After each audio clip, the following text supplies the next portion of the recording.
I'm Jeanette Keynes from Jewelry Arts Inc. This is day 5 of Jewelry Week. So in my whole topic of why handmade matters, today we're going to talk a little bit about the jewelry community. I'm right here in Midtown, so we're like a block away from the Jewelry District.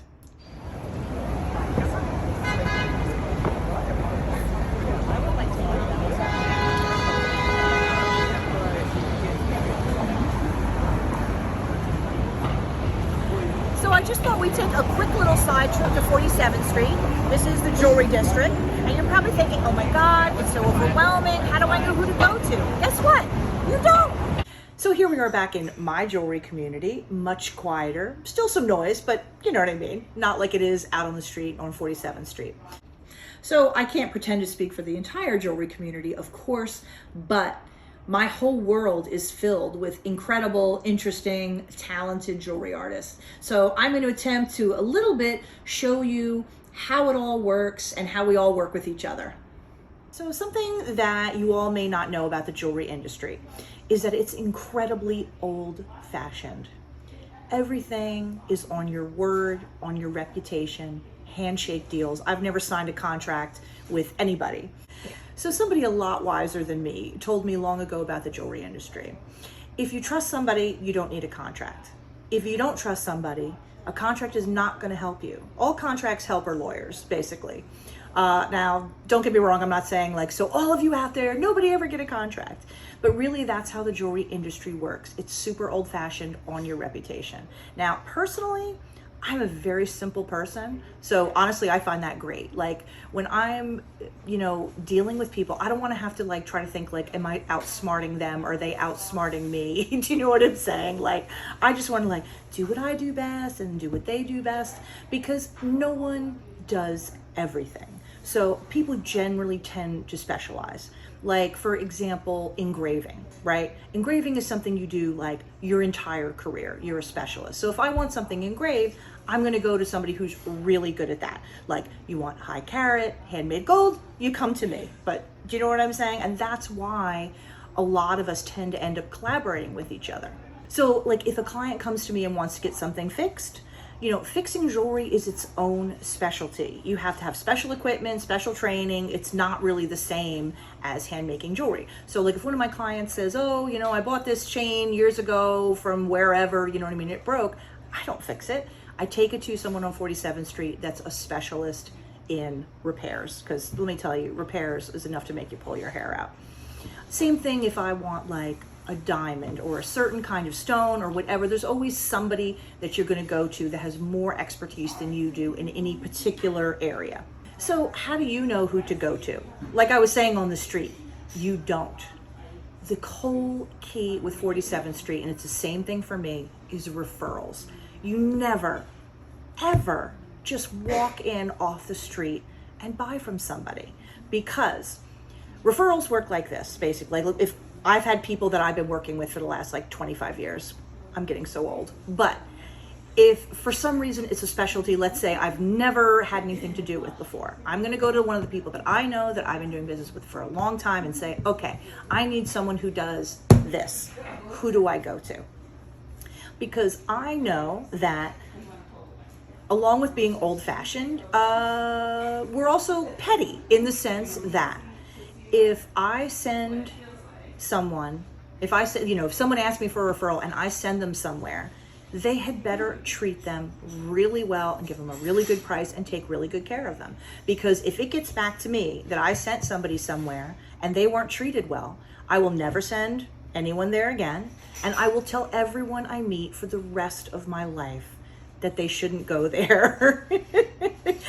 Reputation is everything. So it doesn't take a lot to break that. So you have to make sure when you do business, you get a referral. Because here's the thing, and I'm not trying to say, oh, because everyone's so dishonest and they'll look to cheat you. But if you go somewhere and you're like, oh, Jeanette from Jewelry Arts sent me, or whoever sent me, they know they've got to treat you right. If you just walk in and are like, I'm from wherever and I'm looking to buy something, do they have to give you their very best price? No, it's not going to get back to anybody. Do you know what I mean? And again, my point is not to say like, oh, everyone's out to cheat you or anything like that. But by using a referral, you're guaranteeing that you get a really good price and they're going to take really good care of you. So another thing that you might not know is the Jewelry District is probably the safest neighborhood anywhere. Maybe like the White House, I don't know. Because a lot of times in the beginning when people are going to 47th Street, they feel really nervous. Like when I send students to go buy gold or whatever, and they're like, I have to bring cash, and it's like a drug deal, which it is. You go with your wad of cash and you leave with your little baggie of gold. But you may not see it, but the Jewelry District is incredibly safe. There is all kinds of security and surveillance. The only time I ever heard of a robbery, I think they had snipers up on the roofs in like minutes. So if you're ever nervous about going to 47th Street, don't worry. Nothing is going to happen to you on 47th Street. So you may think about 47th Street as just sort of this place where you just go and buy jewelry and whatever, which of course you can, but you may not realize there's an enormous amount of handmade work being done there. Things being repaired, things being like custom designed. You just have to know who to go to. So if you remember nothing else out of all this series, just don't walk in off the street and buy from just anybody. Get a referral. You'll get a better price and they'll take good care of you. 47th Street is an extremely local jewelry community right here in New York City, but the jewelry community spans the entire world. Now, a project that I had been doing sort of before the apocalypse, and of course the apocalypse kind of puts everything on pause, and then I'm sure we'll get back to it.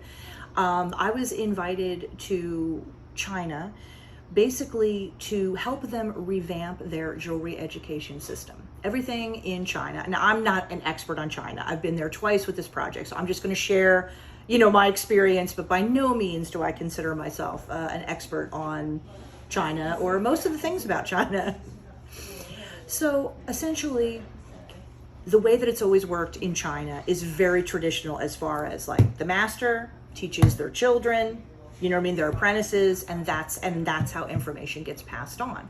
Now, just like here, now a lot of the younger generations stopped wanting to go into the jewelry business because the fact of the matter is nobody makes jewelry because you're just like, I don't know, I need a job, I got to do something. It's very difficult. It takes years, honestly, to really be good at it, and that never ends, because basically as you reach one level, it just unlocks the fact that there's 300 more to reach, which of course I like because it keeps me sharp. I'd like to think, at least. So their system is starting to fail in the sense that if the kids don't want to study with the parents who are the masters, and mainly their system was always family based. So it's like, how do you make that work? I mean, that's a huge amount of information, as you know. Like I was saying, when information is lost, that's a loss to all of us. So essentially, one of the things that I advised them was that they need to start switching over to the university system because there's just no way. You have to matchmake between people who are interested in jewelry making and who will apprentice, or you need to come up with a university system to start training people. I went there twice, and we also did a lot of research on filigree, which the Chinese filigree, if you've ever really looked at those kinds of things, it's unbelievably intricate and amazing and beautiful. This is just one example from the Song Dynasty. I mean, I could just stare at this for a million years. So inspiring. And that information is not, for the most part, written down anywhere. Again, it's passed on from master to apprentice. And a lot of that information is tacit, and it's just not documented in any way. So, my advice basically was, start documenting the hell out of everything you can. I'm like, send every undergraduate you have to every master who will entertain you, and film and ask questions and just gather as much knowledge as you can. I'm like, because every little bit of that is super valuable. And because what Bob kind of started here with granulation, they kind of hope that we can kind of do the same thing there to kind of revive some of those ancient crafts, because basically it's like, each generation less people and less people and less people, are doing, beautiful traditional crafts like that. And just like here, it takes years to be good, and it takes a certain kind of obsessional attitude, shall we say, to do that kind of work. So the jewelry community truly spans the world. And I do think it's a way that, if I may say, I don't speak any Chinese. I can say like hello and thank you, and that's it. And the last trip that I was there, I didn't have a translator. The first trip I did, which was very helpful. But it's funny, by the second time, I felt like jewelry was a little bit of the shared language, you know what I mean? Like, we surprisingly were able to communicate very well, even though we didn't really share a whole lot of words in common. So that was very inspiring for sure. So it was super amazing to go to China, and hopefully after the apocalypse actually ends, I'll be able to go again and continue my process there. But, there's great places right here in New York. I mean, we go to the Met as often as possible, and we've done a couple research projects there. In fact, one of the pieces that I was examining that was supposed to be an Etruscan piece, I am 99% sure is actually a forgery. So that was super interesting. There's something to learn all the time. And hopefully the most important thing that Jewelry Arts does for the community is teach everybody it's okay to share information. It's good to share information. It's important to share information.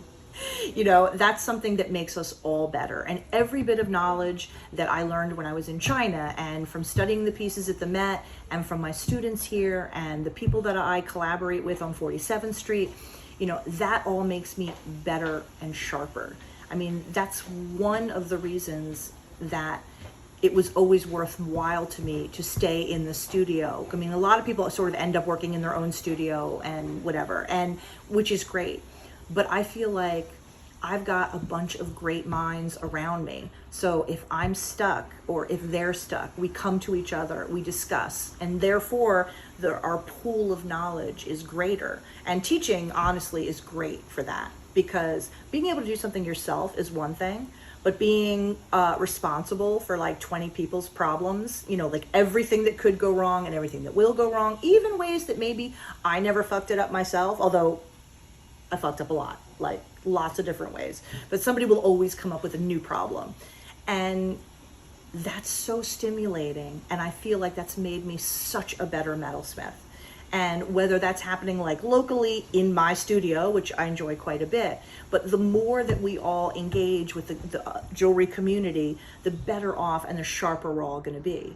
I mean, to me, like, we have apprentices now, like the lovely Alexis, who's filming as we speak.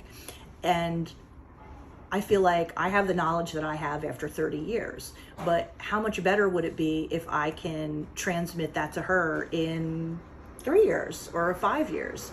Each generation of jewelers can be better and smarter and maybe think of things that like I would never even, would never occur to my tiny little mind. I mean, that's something that I feel like is a real goal, something that hopefully I can accomplish. And then maybe when Alexis has apprentices, she'll be able to get it down to 2 years. Probably not 2 years, but still, you know what I mean? The goal is to try to get better and better, because we really don't know what we can achieve. That's why I think Jewelry Week is so amazing, because I mean, honestly, for me, every week is Jewelry Week, but it lets a whole lot of people that didn't know they needed a referral, to get the best treatment, or didn't know, like, where do I go for this and where do I go for that and how is this stuff made? And it just gives so many opportunities to get to know individual artists and give them a showcase for their work. And I just feel like it's like the whole world becomes like my world for Jewelry Week, which I enjoy my world quite a bit. So I like to think that everyone getting to enjoy all of that is a good thing for you too. So speaking of the value of community, look what Alexis did. Look at that gorgeous granulation. Every step in this piece we worked on together, and that's really how information is transmitted from goldsmith to goldsmith. So I hope you've enjoyed this little peek behind the curtain. I think New York Jewelry Week is incredible because we have such a long-standing and vibrant jewelry community here. I love being a part of it. It's super fun and super inspiring. And I hope you'll join me tomorrow. We have more to delve into with why handmade matters.